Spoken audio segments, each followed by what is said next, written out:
শেখ হাসিনা তো ওটা 3টা ডিগবাজি দিবে এসব কথা শুনলে। এটা তো ছাত্রদের ভাবমূর্তি নষ্ট হচ্ছে। কেন তারা এই কাজটি করবে?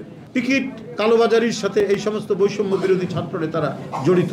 জানি যে অধিকাংশ উপদেষ্টা যারা, তাদের দুর্নীতির সাথে কোনো সম্পর্ক নেই, কিন্তু কিছু কিছু দুর্নীতির কথা তো উঠছে এবং সেই দুর্নীতিগুলো ভয়াবহ। ছাত্রদের আন্দোলনের প্রতি আমাদের গভীর শ্রদ্ধা রয়েছে, কিন্তু ছাত্ররা ভালো করতেন যে আজকে রাষ্ট্র, সমাজ, রাজনীতি, ব্যুরোক্রেসি যে দুর্নীতিগুলো আছে তার বিরুদ্ধে ক্যাম্পাসে ক্যাম্পাসে সোচ্চার থাকা।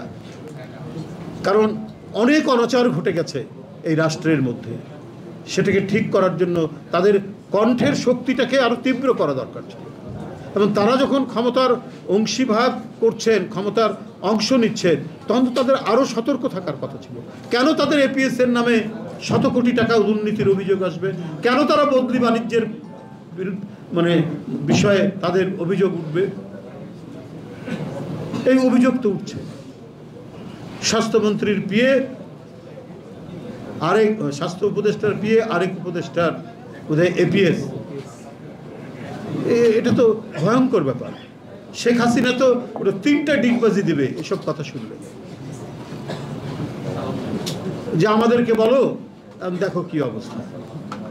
কেন ছাত্র নেতারা বিভিন্ন মিনিস্ট্রিতে গিয়ে তারা মনে হচ্ছে যে মিনিস্ট্রির যেমন পার্লামেন্টারি কমিটি থাকে তেমনি ছাত্রদের একটা কমিটি থাকছে। এটা তো ছাত্রদের ভাবমূর্তি নষ্ট হচ্ছে। কেন তারা এই কাজটি করবে? বান্ডেল থাকলে প্রতি সেনমানিতে টাকা বাঁচবে। বিকাশ সেনমানি বান্ডেল কিনে জিতুন প্রতি লেনদেনে। রেলওয়েকে দেখার জন্য সেখানে আবার বৈষম্য বিরোধীদের একটা কমিটি করে দেওয়া হয়েছে।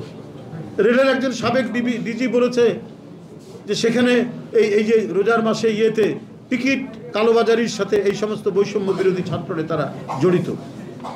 শত শত কোটি টাকার আপনার টিকিট কালোবাজারে টিকিট বিক্রি করা হয়েছে, তারা বাণিজ্যের সাথে যুক্ত। তো সেটা অন্তর্বর্তীকালীন সরকার দৃঢ় হাতে সেটা তো দমন করা দরকার ছিল। এটা তো হয় না যে ছেলে পাশ করে চাকরির সন্ধান করে চাকরি করবে, সে যদি হঠাৎ করে অনেক টাকা দেখে ফেলে, তার মাথা তো ঠিক থাকার কথা না। তার নৈতিক উৎকর্ষতা বৃদ্ধির জন্য যে সুযোগ, সেই সুযোগ তো সে পাচ্ছে না।